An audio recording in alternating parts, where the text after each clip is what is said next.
বীর বিপ্লবী নেতাজি সুভাষচন্দ্র বসুর জন্মদিন পালন করুন। স্বাধীনতা। ঠিক এইভাবেই প্রত্যেক বছর 23শে জানুয়ারি আমরা উদযাপন করি সেই মহান মানুষটির জন্য, যে কিনা নিজের রক্ত দিয়ে আমাদের দেশের বুকে স্বাধীনতা এনে দিয়েছিলেন। তার জন্মদিন আমরা ভুলে গেলে চলে? তো প্রত্যেক বছর সকালবেলা আমরা এইভাবেই বাচ্চাদের নিয়ে প্রভাত ফেরিতে বেরোই। তারপরে তাদের দিয়ে ছোটোখাটো আবৃত্তি, গান, বিভিন্ন ধরনের অনুষ্ঠান আমরা করিয়ে থাকি এবং তাদের উৎসাহিত করে তুলি আরও এগিয়ে যাওয়ার জন্য। আর আপনাদের যদি এই ভিডিওটি ভালো লাগে অবশ্যই লাইক করবেন।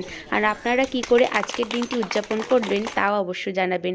সবশেষে বাচ্চাদের হাতে একটু চকলেট তুলে দিই যাতে তারা আরও উৎসাহিত হয়। আজকের মতো এই পর্যন্ত।